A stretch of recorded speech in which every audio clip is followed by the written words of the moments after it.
Well, hello everybody. Welcome to a different perspective. Our civil commentary is priority, and it's good to be back.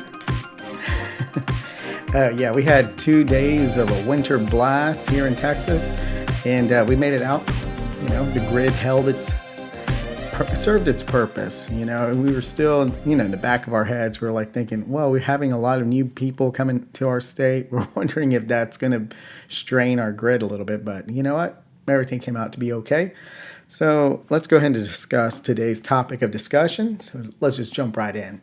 Hello again, Centrist. And I forgot to put independents because I'm going to go ahead and get some more hot takes from people that align themselves with that, spectrum of politics. And of course, I'm going to give my take with the celebrity political trends I've been noticing, because a lot of celebrities are dipping their toes into politics and becoming more opinionated. I mean, just like everyone has an opinion now on social media, they're able to get their platform to push their political ideology. And of course, I'll end with my closing statements. So let's go ahead and begin. So what are some of the hot takes I see from my centrist followers on Twitter, which I follow them as well. And if you want to go ahead and follow these individuals that I'm going to show you, by all means, these are good faith, people that like to engage in politics. They like to have these conversations. So by no means, if you disagree with anybody I post up here, I mean, the whole point is to be a good advocate for what you believe in.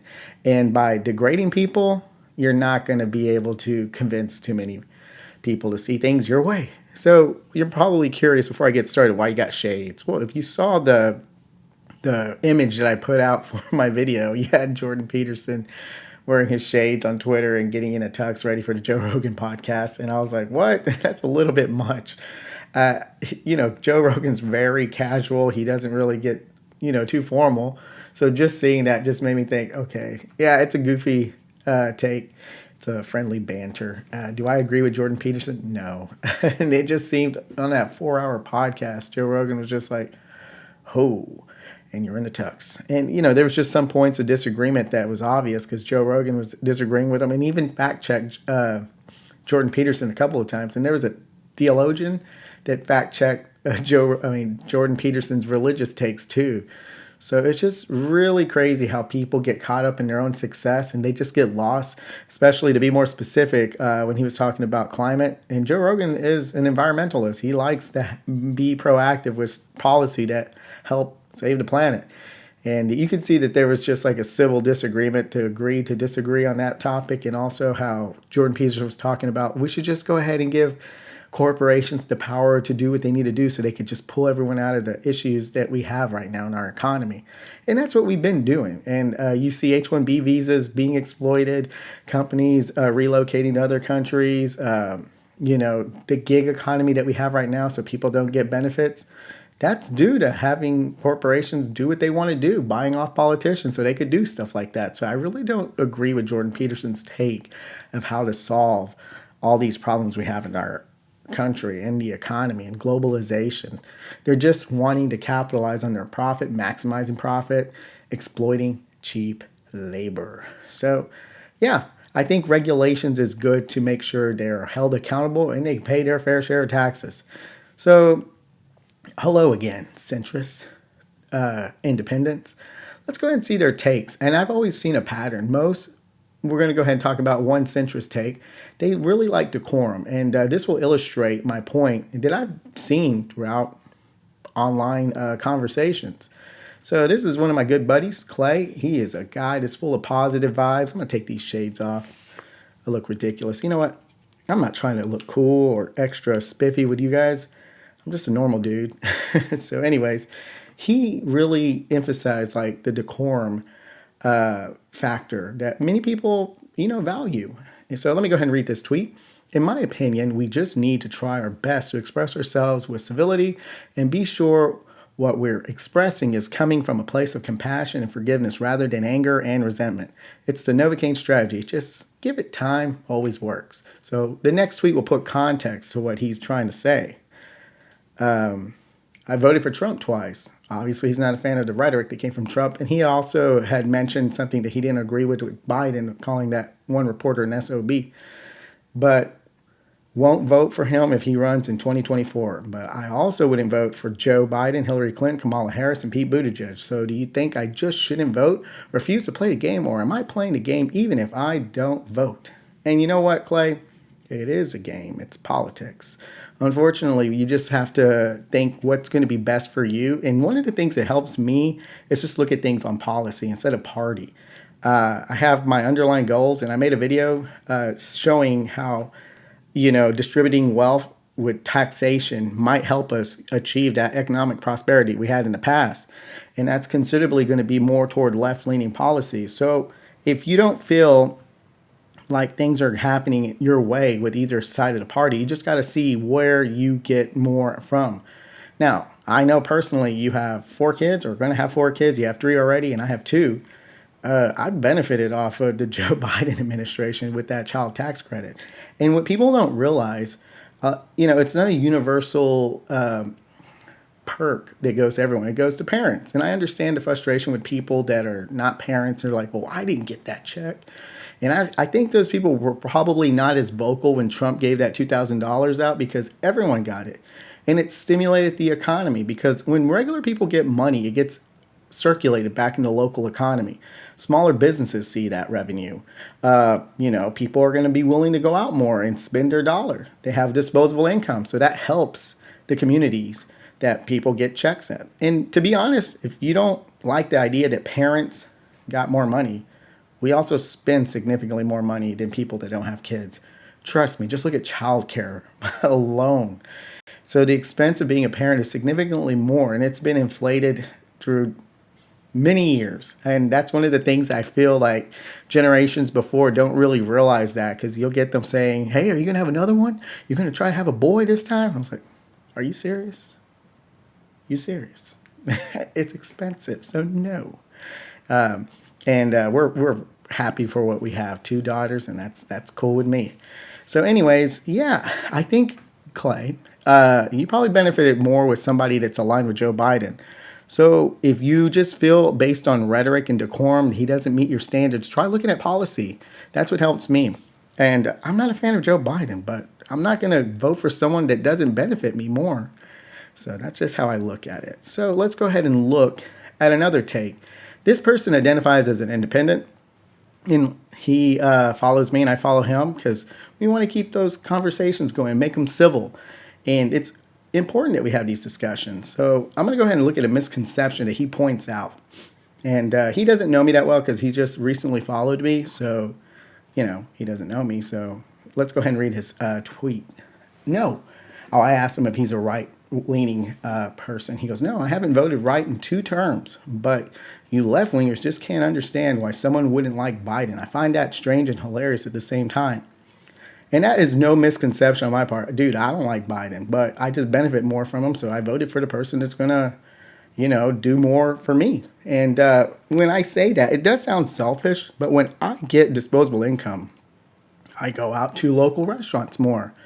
I'll go out to the bakery that's owned by a local businessman. I use my money strategically to support local businesses in my city.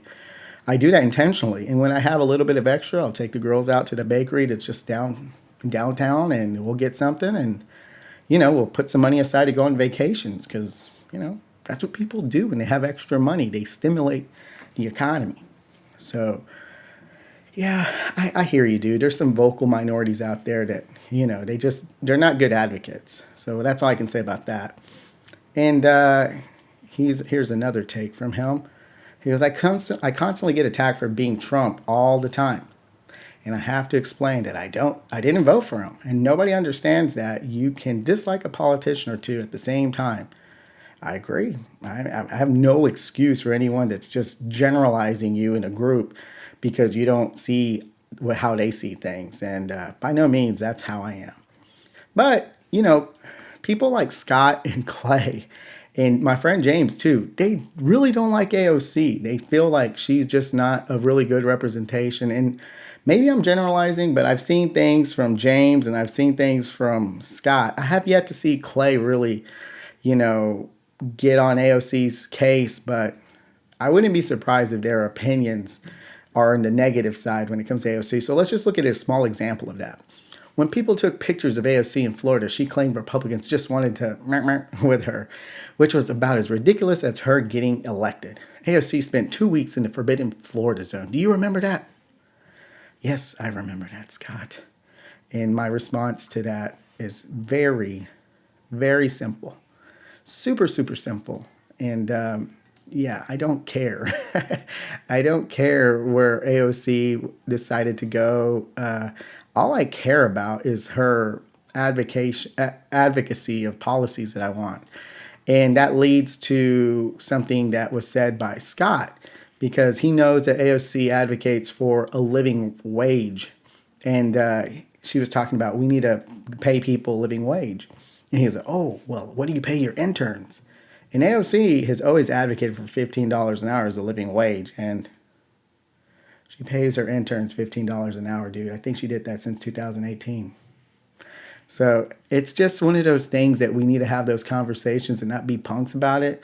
And I get it. You know, a young person with limited experience in a role of leadership telling people that are already grown what to do and what to think and how to go about their politics, it can be damaging and bruising to your ego. And she doesn't always make the right choices, and she doesn't always articulate the way she needs to. And here's an example of AOC cringy takes.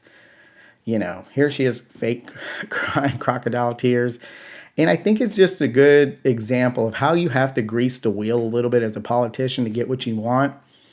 And the squad was able to push legislation and the Build Back Better legislation, and they got it passed through Congress. So they did their job. But the centrists and the moderates in the Senate, Joe Manchin and Kristen Sinema, were the ones that killed the bill. So a lot of people that criticize the squad don't realize what they've done, because the media is really, really critical on AOC and the squad members. And here's an example, I think, of her getting political to get what she wants. And she voted for the Iron Dome. It was not a popular take amongst the leftist community.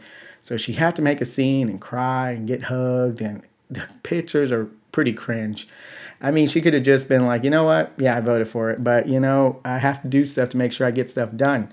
It was being political. I mean, if she was just transparent about that, I think, you know, people would respect her a little bit more. And she's learning. She's still very young. So I can only imagine what kind of pressure a normal person like you or me would have to deal with, trying to do what you believe in, but yet having to grease the wheels at the same time. You know, it's mind-blowing. And my buddy James is like, well, it was a slow news week for Candace Owens. That's why she was attacking people for, you know, Minnie Mouse wearing pants when Candace Owens does the same thing. So if you're going to be charitable to people that are on the right, I don't really see why you would be the same with people on the left. I'm just, you know, I do, when I like a politician, I look of ways to just criticize them. As you can see, I didn't like that take with AOC in the Iron Dome. You know, I thought that was phony.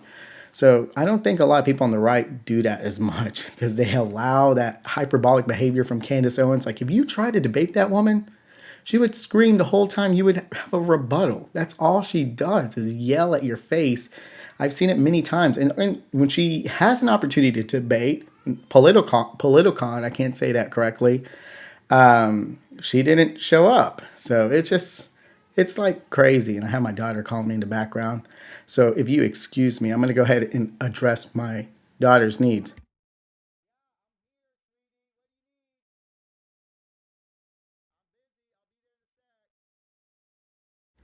All right. I was letting her know I'll be there in a second. Sorry. But it's authentic, man. So let's go ahead and look at his legitimate concerns. Another thing that upsets me is Nancy Pelosi, who makes under six figures a year, yet his incredible luck in the stock market has made over $315 million. Yes, and look at how you're specifically naming a politician that happens to be more toward the left. Don't forget about Dan Crenshaw. Don't forget about the 5 Republicans that made more money than she did. I am not defending Nancy Pelosi because she's a limousine liberal that I really don't care for. She is definitely an obstacle for things that I want. So, but at the same time, I could recognize who's worse. Can you, Scott? So that's another legitimate issue. I agree with you, Scott, but I don't think people see how worse the other side is. And I asked him, well, who would you vote for? Who would you vote for to solve all these problems? Because I can say, the Democrats are bad, but they're less evil than the Republican Party just based on that Wall Street take that you had. All right, he goes, I don't know, but definitely not Biden. I think maybe Ted Cruz or DeSantis, but I'm open for someone not associated with either party. So I'm like, okay, oh, Ted Cruz, come on. So let's go ahead and dive into Ted Cruz now. Now, Ted Cruz, I'm just going to give you some hot takes with Ted Cruz before I give you my number one reason why saying, hey, he's not a good choice for president. We can all remember Ted Cruz from the very beginning, along with Joe Rogan, too. They were very paranoid with COVID. They took really precautious measures to make sure they didn't spread it. And he was just around somebody and he went to self-quarantine. This is back from March 8th, 2020. So he was one of the first politicians to just say, oh, I'm quarantined right now, man. That's no joke. And now he doesn't sing the same song. He doesn't, people that want to take the same precaution right now as he did in the past. He's like, oh, man, your liberties are going away. I'm like, dude, you did the same thing. And he went to quarantine to Cancun when we hit the winter storm last year, too. So, you know what? What's good for him, it not necessarily applies for the rest, especially his constituency.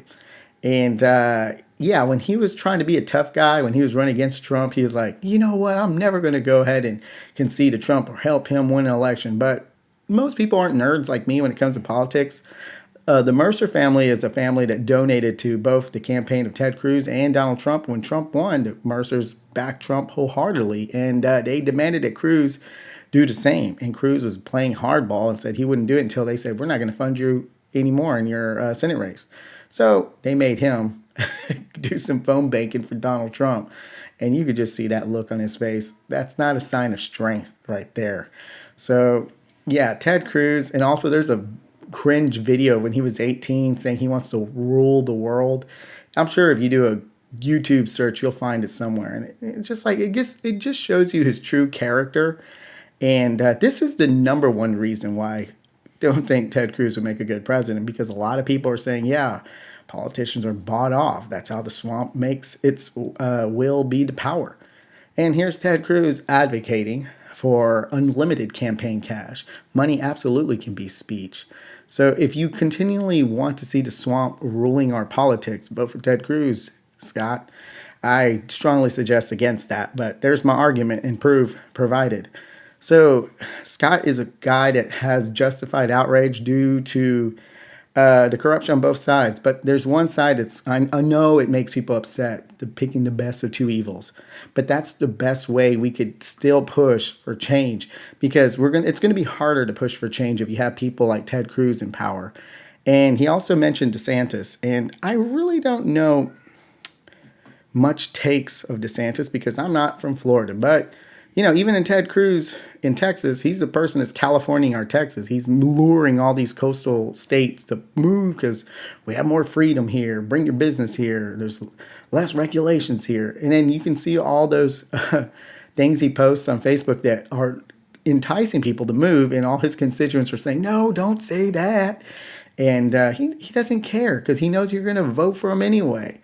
And you can see the housing market getting crazy here in Texas because people that sell their assets off in coastal states bring significantly more cash to inflate the housing market here in Texas. It's kind of crazy right now.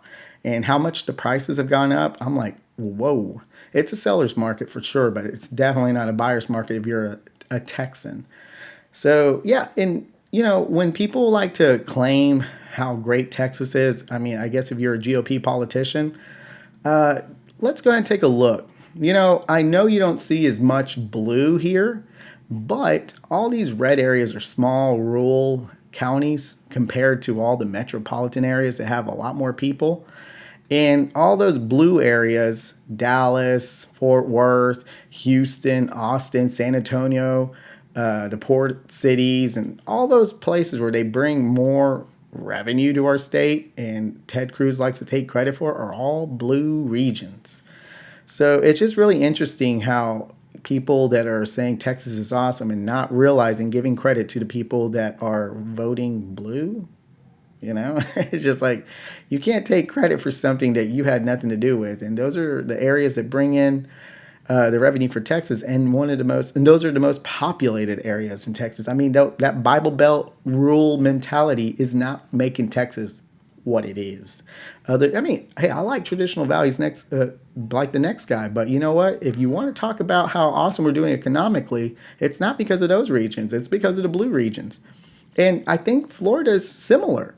You got DeSantis saying how great freedom and all that in Florida is, but you can see all the major cities where most people reside and all that profit is coming from. You got to credit Democrat leadership. So they won't ever be transparent about that. They'll just talk about, don't California my Texas, while they're luring people over to their states. And they like to talk about censorship, big tech. Well, who was the person that hired this guy that got rid of net neutrality, that gave priority to big corporations? So if you want to do some homework tonight, look up net neutrality. And this guy was the enemy of the free internet. He was known to drink cups of Reese's peanut butter cups, and he was during the Trump administration. So if you want to talk about cancel culture online, you better look into Agit Pie. So that's one of the things I think a lot of people on the right do not do research. So, all right. So we finished talking about some of the takes of some of my buddies. They're good people. So subscribe or follow them on Twitter and have some respectful dialogue. If you disagree with them, hey, just point out and make sources. And it's okay to point out hypocritical takes, but be cool about it. Be nice. And these guys, they've called me out on, I think I've made a David Pakman video, and they were saying, yeah, he's generalizing. And I was like, I concede, you're right. So we've had those back and forths. I'm by no means trying to make enemies, but it's good to have these conversations in good faith. So let's go ahead and talk about celebrity trends, dipping their toes into politics. We got to see a little bit of that here in Texas because we had Matthew McConaughey flirting with the idea of becoming our governor. And I was like thinking, you know what, that might be a good thing because he lives in Texas and he might be pro marijuana, which I don't smoke, but I can see the fact that, that's one dumb law that's off the books. Police officers don't have to put themselves in danger to enforce something like that. And plus people don't have to go to jail to lose their opportunities, work. And then they have a criminal record. So there's so many issues that align with just legalizing weed would fix. And I would think he would be a good advocate for that for the state of Texas. And you can see my Jordan Peterson little take. He's goofy, but anyways, I'm looking at these two guys. Really? So I was like, you know what, he has name recognition. If that's something he could push, being a resident of Texas, he might prioritize the grid a little bit more than Cruz would. So I entertained Matthew McConaughey, and he was polling better than Beto and Abbott.